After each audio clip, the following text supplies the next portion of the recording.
So let's get started here. So let's get started doing nothing.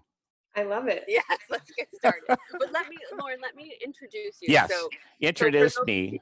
I will be happy to. So for those, Yeah, tell them that Lorin has a PhD from the University of California in meditation research. Otherwise, they won't believe a word that I say. So again, thank you to Esalen for sharing Lorin with us. And Lorin is Lorin Roche, PhD. He is part of Esalen Institute. He is part of a scientific research experiment that took the physical effects going on with meditation. And he did this at the University of California, Irvine. And he fell in love with the practice. In the lab, they discovered that anyone can meditate, and the practice is simple and effortless, like a quick inner vacation. And that's what he's going to do for us today. So thank you for being here, Lorin. Welcome. That was a good summary. So I grew up in California. My mother was a surfer. So I was just on the board and began surfing back in the 50s. And when my brother and I had Malibu to ourselves. So I may sound like a California surfer, which I am. And I also, as a parallel track, was trained as a scientist. And so I have my PhD at the University of California was for about 20 years of research on the physiology of meditation and the experience of meditation. So let's talk about the physiology first. There's a stunning finding from the scientific research that was done at Harvard Medical School and the Benson Herbert Mind Body Institute, a team of researchers who did a series of studies from the late 60s through the 80s and continuing, where they replicated the research. And one time, a study that just, we had 20 people and we did this and we found that. That's one type of science. When you have replicated studies over and over and over again, that's a different level of knowledge. So the research, an easy way to access the research is in the work of Dr. Herbert Benson and his team. This is a summary of the findings that of the studies at Harvard Medical School and UCLA and UC Irvine Medical School, where I was one of the research associates. So in general,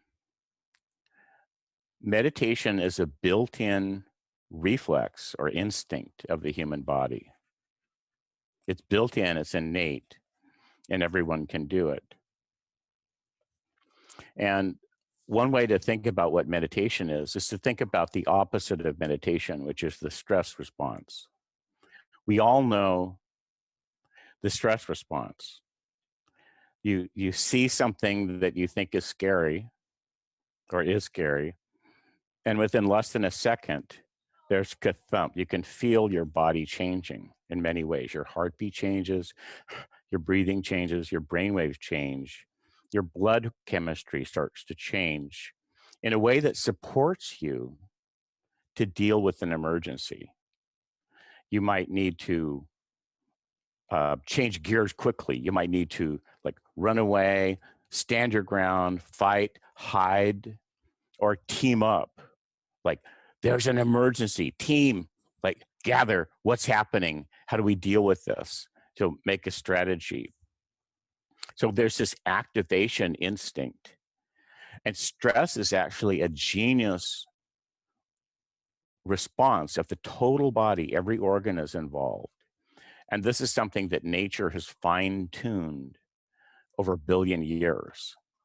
All bodies have the ability to cope with emergency or challenges. So another way of thinking about the stress response, it's actually a subset of adapting to change. Now, the opposite of the stress response. We could call it the relaxation response or the rest, recharge, relax, repair, digest response.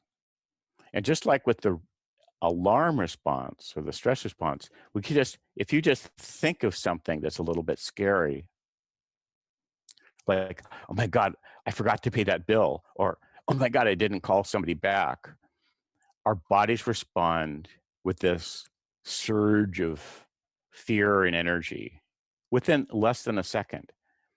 With the meditation response or the relaxation response, it's the same but opposite.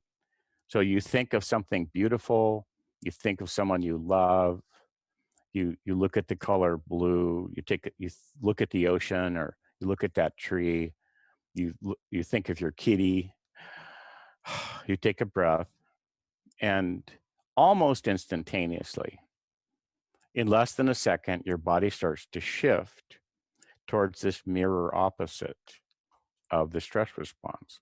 So it makes sense that nature would build this powerful self-healing, recharging, regeneration, recovery response into the human body. And that's meditation.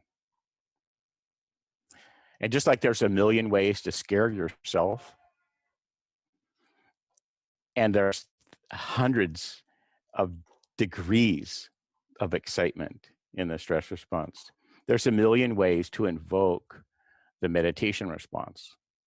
Meditation is infinitely customizable. And the more particular to you that you make meditation, the better. So meditation can feel like coming home to yourself. So let's take a breath, let's sigh, because sighing is a natural doorway into the opposite of stress. It just, let's sigh. And so for 60 seconds, let's just go ahead and sigh. And you can get into it as much or as little as you want.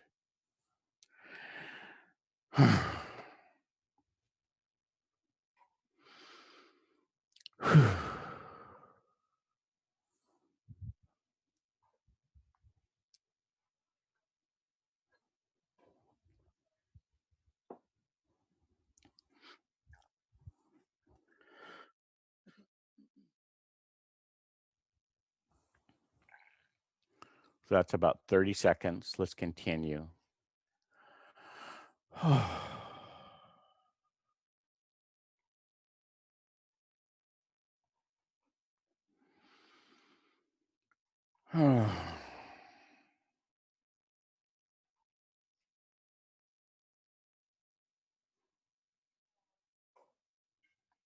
Okay, so that's 60 seconds or 1 minute.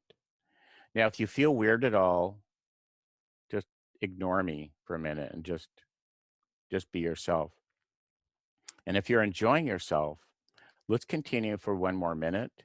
And this time, there's sort of a double sigh, which you've probably done. You've seen kids do it and dogs. It's a like that. So play with that and see if you enjoy it. A little bit deeper, you just give over bodily to this process of sighing. Okay, 60 seconds.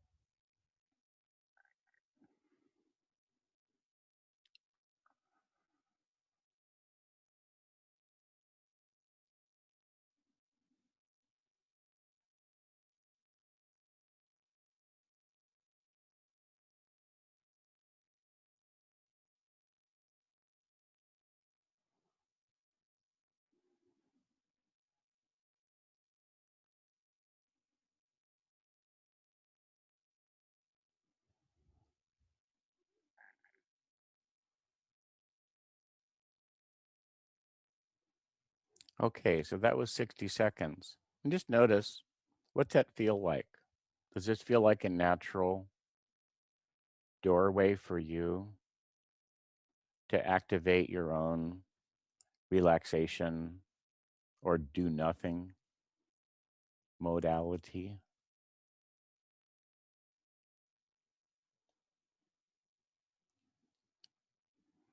Now let's play a little bit further. Um, in English, each language has a different way of phrasing it, but in English we say ah, chew when we sneeze. So let's make up a mantra like ah, sound AH, and who. So as you breathe in, think the sound ah, like ah, I'm breathing in. And as you breathe out, whoo. So let's play with this simple mantra ah, as we, and whoo.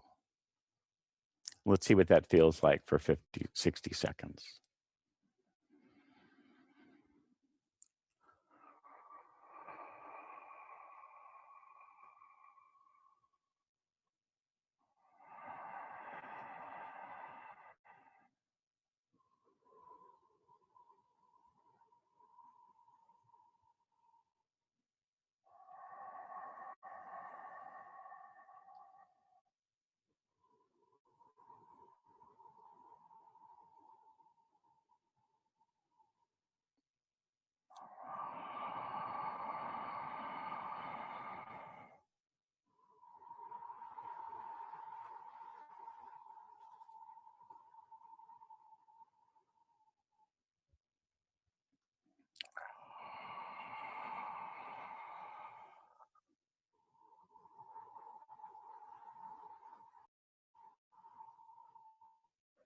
Okay, so that was 60 seconds.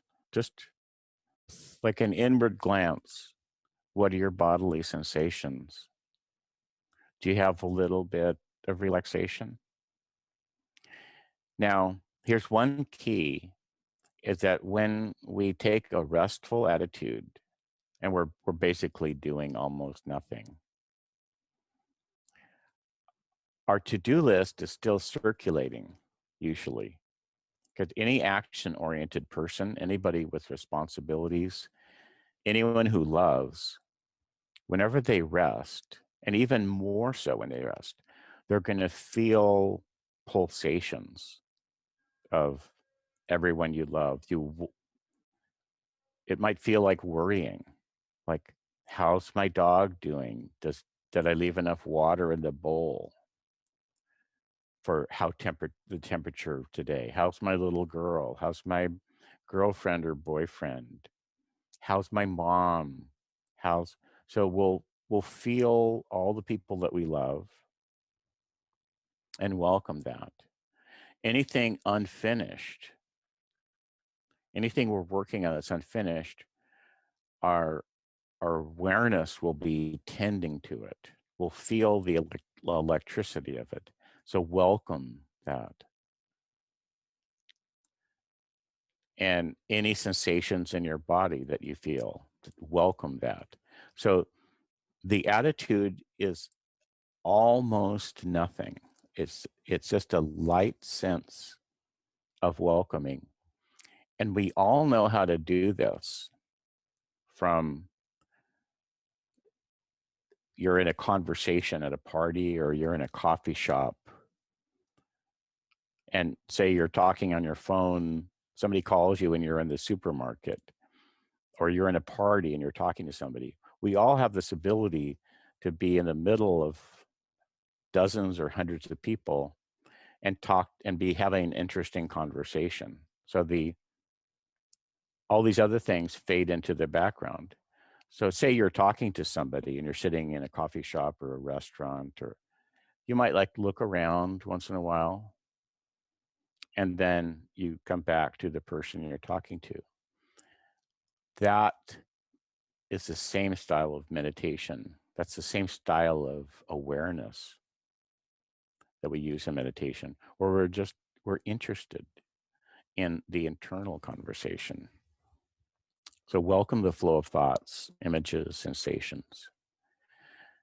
And mind wandering is an important part of meditation for people who have a daily life, who have a home, who have a job and friends. Because we can call it wandering, but it's really journeying, mind's journey. So meditation is a process of, say, we're sort of settled down, enjoy our breath, and then for 5 minutes, we're completely involved in movies, in imagery, internal conversations. We forget that we're meditating. And then after some time, like it could be 5 minutes, like, whoa, I'm sitting here meditating. Where was I? And at that point, the technique is be gentle, warm, embracing, laughing. It's know that the mind wandering is an essential part of mental health for people with active lives. So that's the technique. So right now, let's practice all that I just said.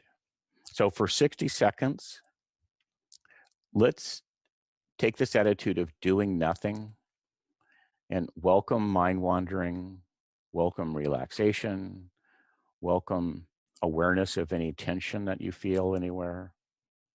Just welcome it all. And essentially, the attitude is we're going to do nothing.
So that was 1 minute and 10 seconds or 70 seconds.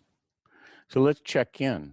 Like, what does it feel like? Is it a relief?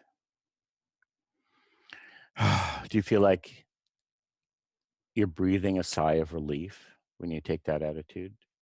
Now, this is a high skill. It actually can take practice, the intentionally doing nothing. So let's see, do I have any skills that can help me from anywhere in my life? So let's take a couple minutes to recall. Let's see, when do I enjoy doing nothing? You could let yourself fantasize, like, okay, like the cartoon is somebody sitting on a beach somewhere, there's a palm tree, there's like a drink with a little umbrella on it. What's your fantasy of doing nothing? Do you want to be on a mountaintop like a yogi? Do you want to be in a flotation tank? Or, like, is your version of doing nothing sitting on the sofa with like the dog or the cat on your lap, or holding somebody, or being in your garden? What are some times when you've experienced the delight of doing nothing and there's no pressure?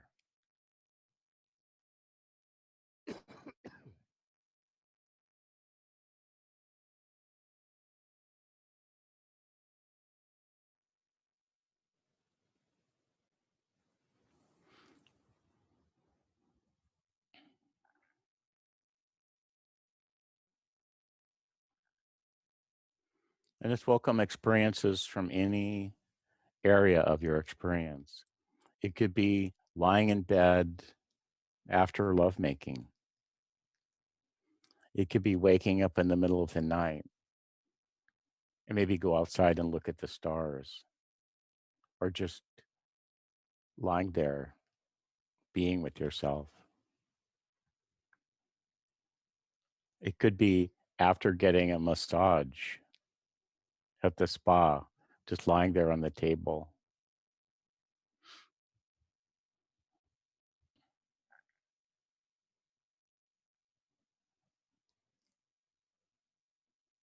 It could be after a long ordeal, like hiking in the mountains for hours, and then you get to a spot and you just sit and do nothing.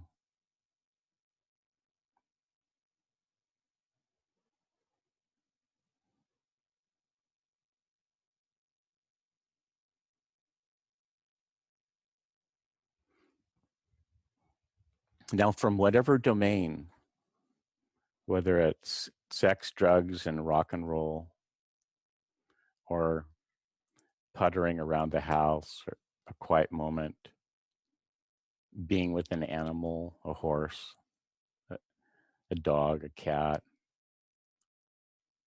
communing with nature. Welcome the skills that you practice in those situations. Welcome that into your meditation world. Let them map over. And in this way, you become competent in all sorts of interesting ways in your inner world, because our inner world of meditation is as vast as the whole earth, the whole solar system, the galaxy. There's many adventures. There's many places to go, because in meditation, we're hanging out with the life force called, in Sanskrit, there's this beautiful word, prana shakti. In meditation, we're communing with nature, because your body is part of nature. And in every moment of your entire life, natural forces, what we call biology and metabolism, in every moment of your life, natural forces have been repairing your cellular structure, tuning your brain,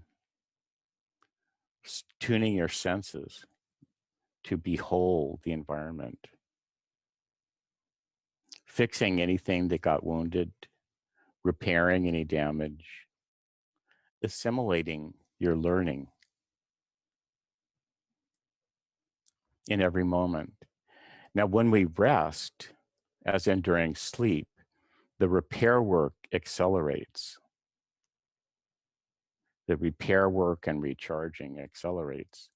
Now, here is a stunning finding that's been replicated for decades in the labs. When you do simple practices, such as we've been doing here, that is, you take an effortless approach to meditation, what happens is in 3 to 5 minutes, your physical body enters a state of restfulness that's deeper than deep sleep. It's just a stunning finding. And it's one of the astounding benefits of meditation. Now, there's thousands of styles of meditation because it's ancient and it's been used all over the world. So this is a style of meditation that's delightful and delicious, because for people who live in the world, we don't need meditation to feel like work. We don't need it to be like another damn chore. We need rest and recharging. So here's the summary of the physiological research. that in 3 minutes, the oxygen consumption decreases 10 to 17%.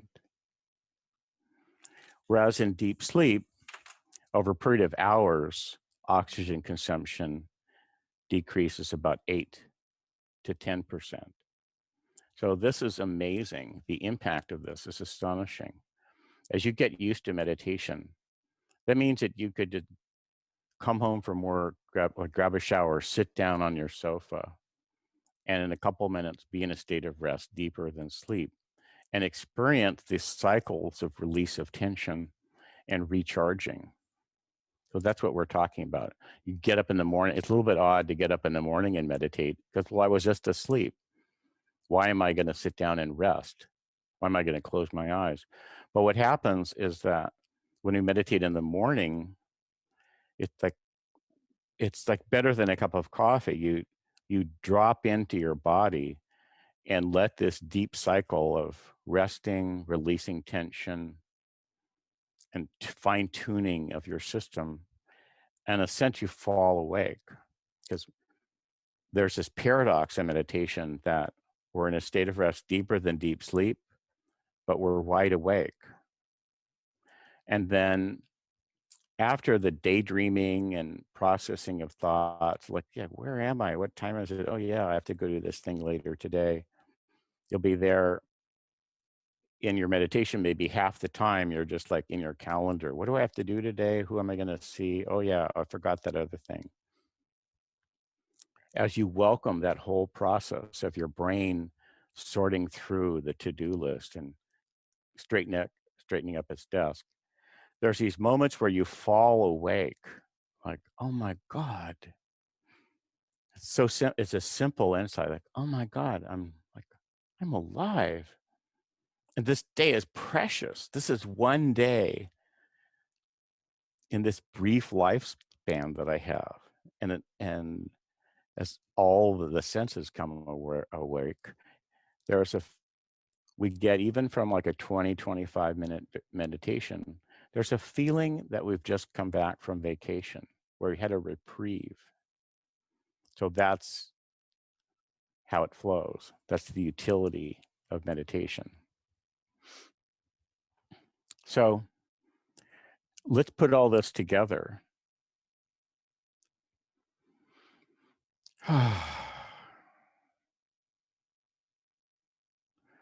So let's take this attitude of doing nothing, because I just gave you a bunch of information. So you might be wondering about it and thinking. So let's welcome the flow of thought.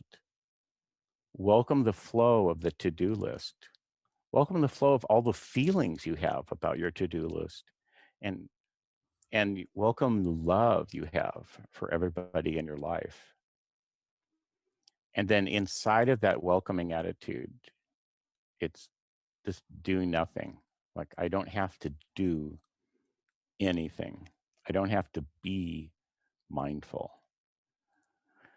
So let's cherish that state for another 60 seconds.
Okay, so that was 120 seconds, 2 minutes. So here's a simple meditation you can do, you can play with, building on what we just did. It's in Sanskrit, it's aham idam. We play with the rhythm of doing and being. 'Cause for people who live in the world and have responsibilities, if you send me an email, I'll send you the JPEG of this. For people who live in the world, when we meditate, almost always we're pulsating between doing and being. You'll almost never have 20 minutes of just being without thinking of your to-do list, unless you give everything up and go away. Like on my meditation teacher training, and when I was 50 years ago, I was gone basically for 9 months when I gave up away everything I owned, put all the money I had, went to pay for the teaching. So I had nothing to do. I owned nothing, had no bills. And for 2 months, my mind was very busy. But from the third month on, I would have hours of just being. And so you could experience that if you have a year and you want to give up everything. But here in the world, welcome the beauty of this pulsation between doing and being. Totally. Like welcome every thought. The ability to think is a miracle. So you can use English if you like, or any other language. Doing and being, those are both sound like mantras. And in Sanskrit, the word aham, which sounds like aha with that that's just it's beingness, I am. So one way to play with this, I'm going to use a Sanskrit, but you use your own favorite language, English or Spanish or Greek or any other language. So you could lean back a little bit, aham, and lean forward a little bit, idam, the world of doing. Aham, I am, the being, the reality of being. Idam, the outer world is the world of doing. Aham, idam.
So that's 90 seconds.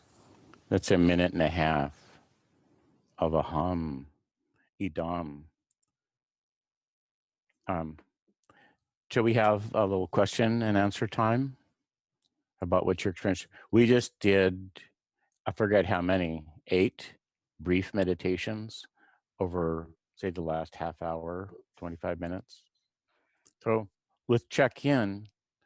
Like, are you having a good time? Do you feel like you're being yourself? And do you have a little bit of relaxation?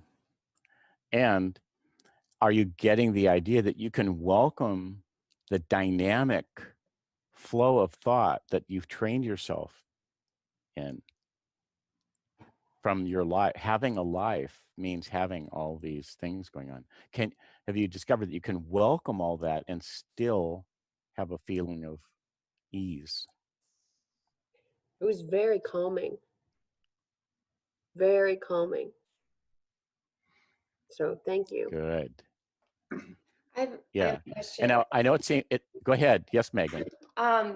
You know, I think I know your answer, but like, you know, if you said welcome thoughts, and I do, and I feel like I have to react to it, whether it's cry or smile or, you know, I don't want to say, is that okay? Because I know Yeah. everything's allowed, but if I do that, does it bring me too much back into, I don't know.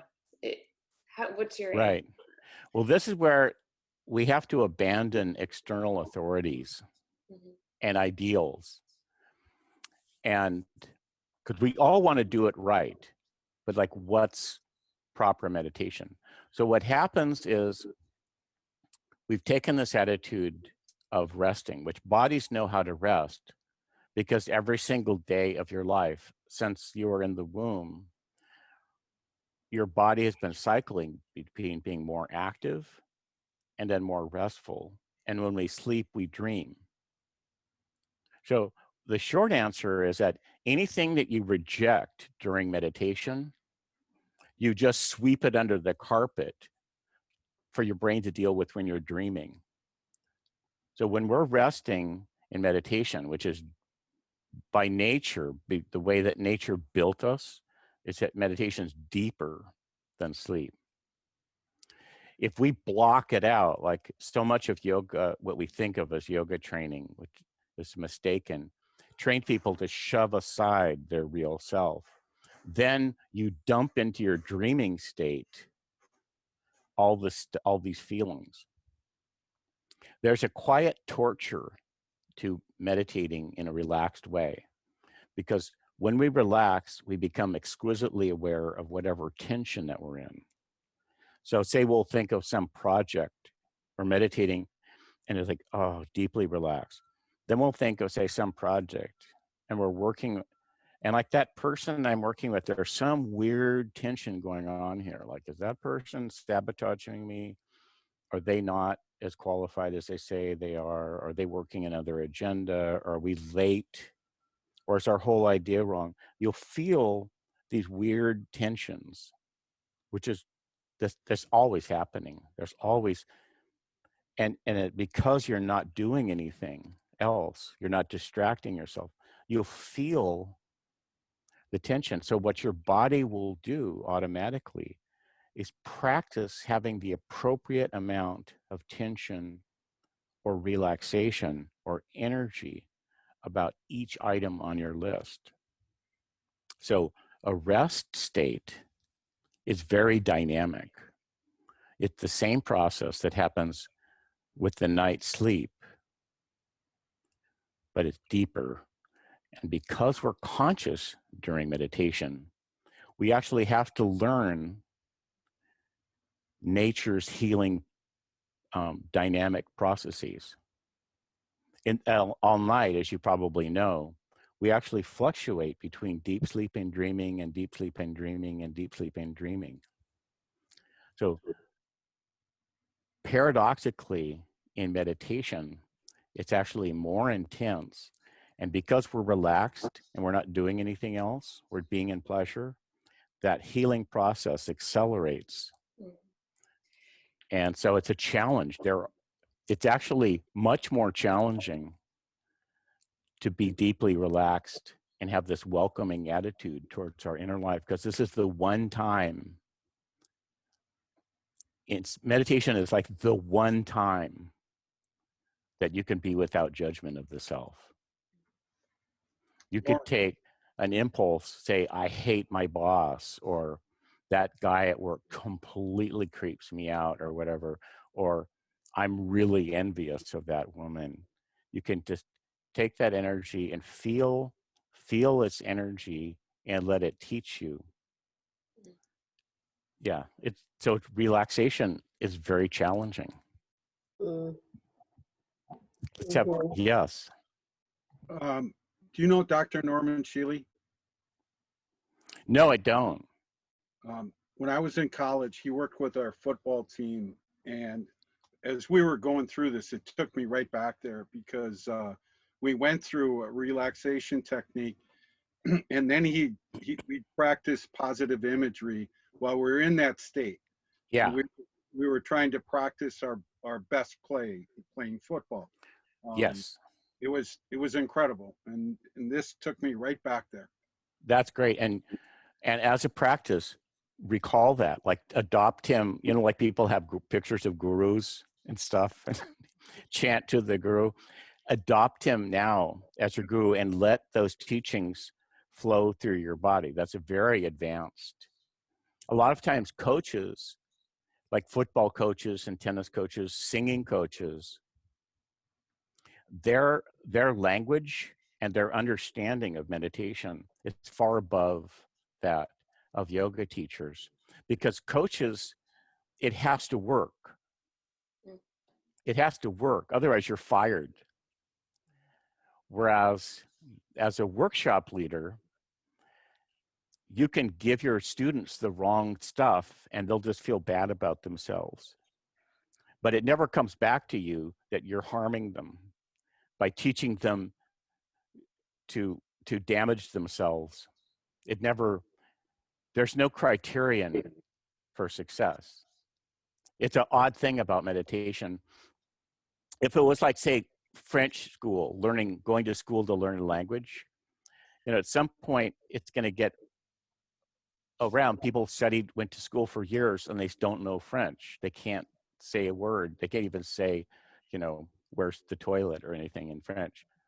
In meditation, you can teach people to fail and they just feel bad about themselves. Yeah. So I love your coach. So let that be in the present moment. And this is a practice that you can do. And you might even want to journal. You might even have go through all the great experiences that you've ever had in your life. Like that time we took ecstasy and danced from 1 a.m. until dawn. And then we walked outside just with every cell of our bodies vibrating, and we watched the sunrise. And then just make that like just a little mantra, just look at it.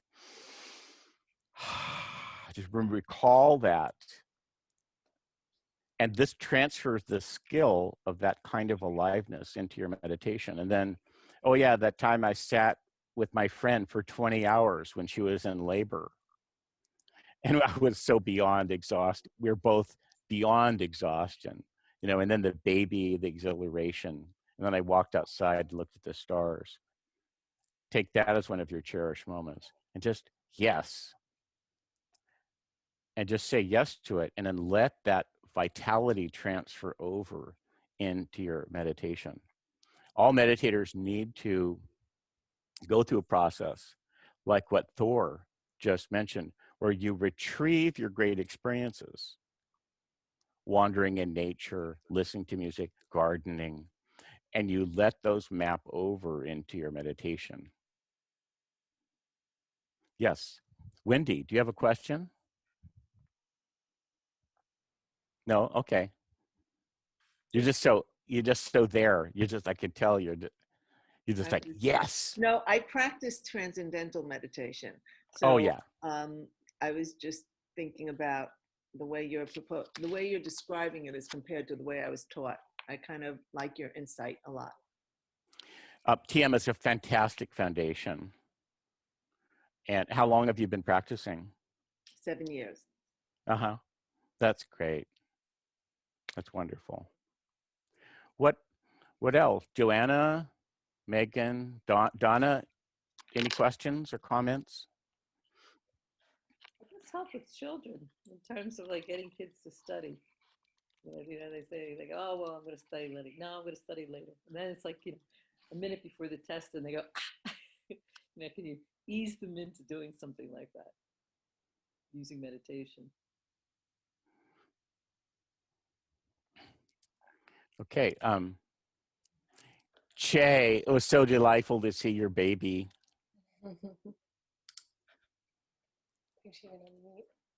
Thank you. We were on a walk through the park during this whole discussion. It's been wonderful. Oh, it's really good. I love this whole idea of these cherished moments, this list of the cherished moments, right? And being able to Yes. return to those. Yeah, I forgot the cherished moment practice for a long time. When in the early 70s, I sort of dissolved into Om, and so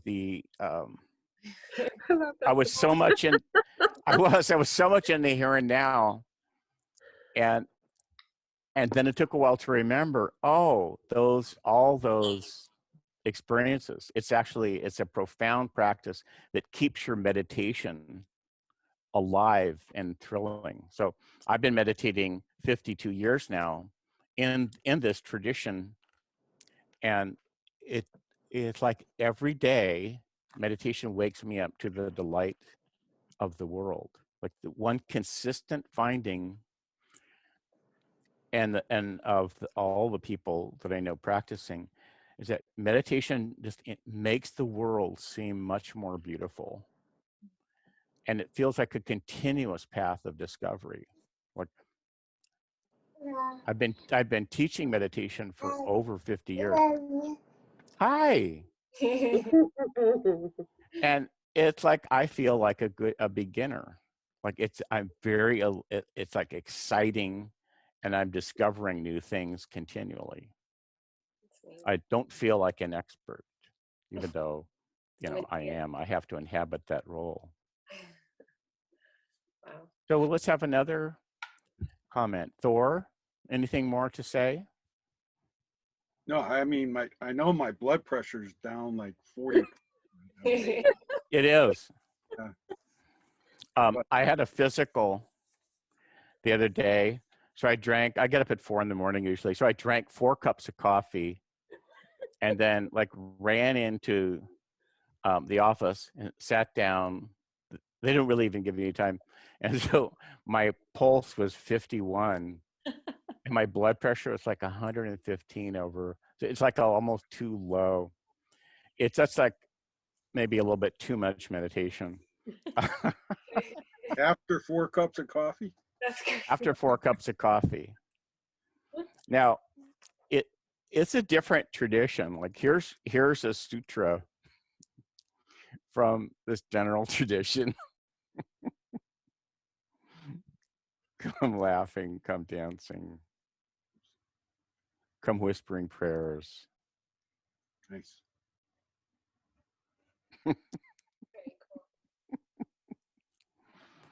And then the key to long-term rejoicing and meditation, it's to be your own weird self. It is like, what do they say? What's that saying like at Burning Man? It put your kink on. What is that saying? Fly your kink flag. Freak flag. Your freak flag. We each have these peculiar things. Peculiar. So we're human, our bodies are animals. I mean, we're animals, and like each animal, like they want to be scritched like here, but not here. Like who knows, maybe they have a wound or over there or a scar. But we all have, like each animal, each person, there's this particular thing. Like I heard of a cat that likes the ocean. Like when there's low tide and there's shallow water, like we each have these peculiar things.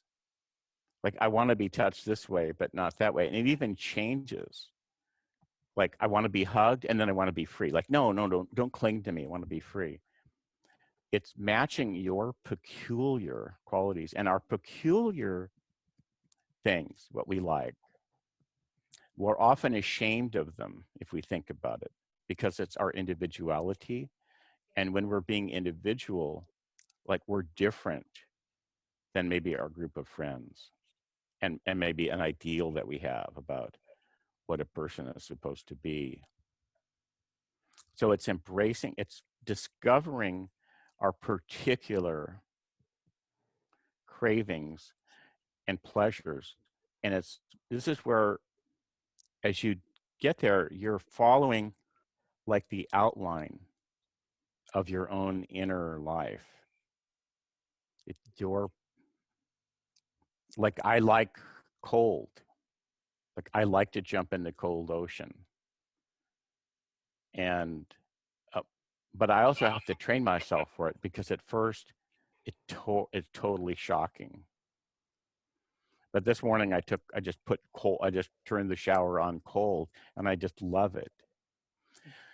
So it's going with these particular things that we love and that can even change constantly. That's actually the meta discipline of how you thrive in meditation, because essentially, technically, meditation is a process of falling in love with what in Sanskrit is called prana shakti, the life force, and going on a journey with the rhythms of life as it tunes us, heals us, recharges our circuitry, like trains our senses to adapt to the outer world, so that we can bring our inner world and our outer world together for full-on living. That's actually what meditation is for. Do we want to end exactly at on the hour? Who's in charge here? No, we love to Joanna? know that.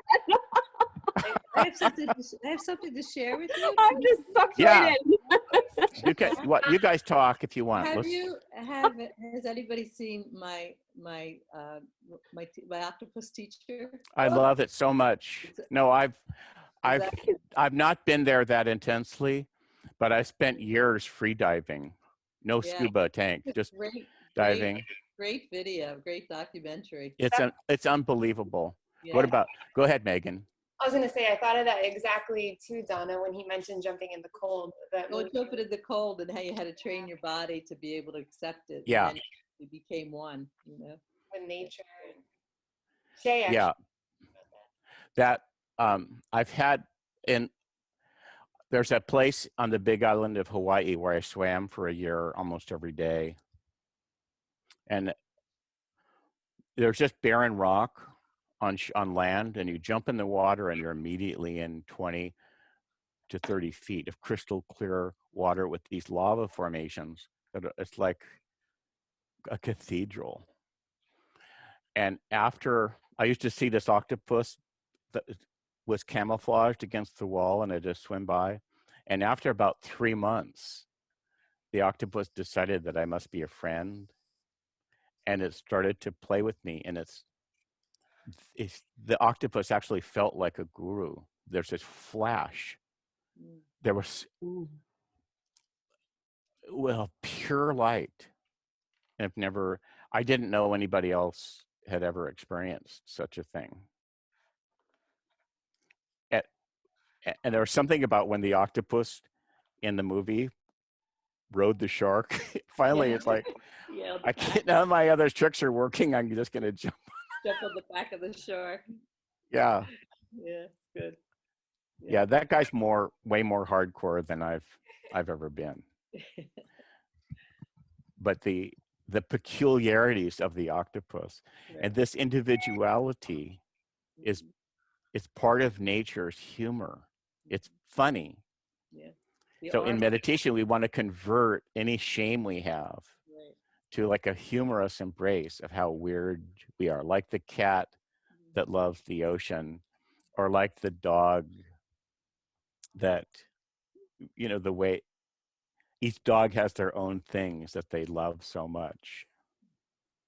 There's a dog right near here that sits on the porch all day in this very regal pose. And it has this sort of benevolent expression. And I've been walking by for years, seeing this dog. And it's a feeling, this dog is sort of like blessing us all. And it has this attitude of go forth, human beings, live your little lives, you know, peace. And so I talked to her owner just recently, a few weeks ago, and he immediately knew what I said. He immediately knew.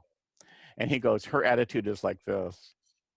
She said, I call her the queen, because her attitude is just like, blessings all you humans.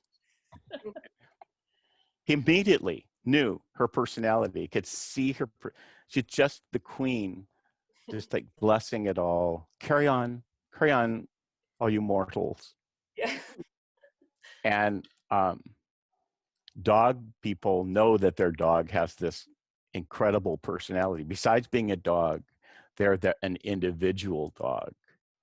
And this is one of the greatest things ever, the perception of individuality. And so the challenge in meditation, once you get doing nothing, is then to embrace these your peculiar qualities, the peculiar things that you love. And when you do that, then the meditation world is like this huge buffet. You know, there's 31 flavors ice cream. This is like 4,000 flavors to explore. So what else?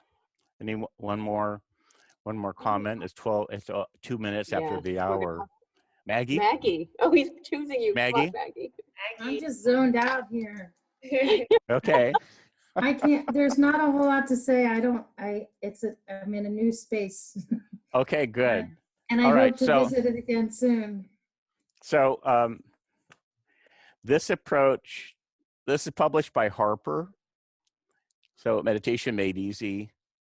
So for this vibe, this Meditation Made Easy. And you can just go to my website if you can remember Lorin Roche. And then for like a more rock and roll lyrics kind of approach, the Radiance Sutras. So if you type the Radiance Sutras or, Okay. yeah. So this is a version of the Sanskrit text.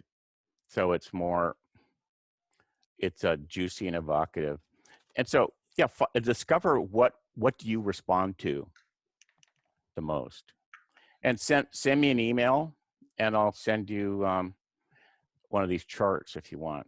Also, your website too is your name, lorinroche.com, right? Yeah, I'm the only until recently, at least, I'm the only Lorin Roche in the world, which is cool. I used to say to my dad, "Why'd you name me Lorin? Nobody else has the name Lorin." But now I like it because you can type Lorin Roche but bang, there I am. All right. All right, Lorin, thank you now, so much. I miss you all already. Oh. Let's go dancing. Let's go to Esalen or your favorite spot and drink some kind of magic tea. Okay. Well, until we meet again, thank you. Thanks, Lorin.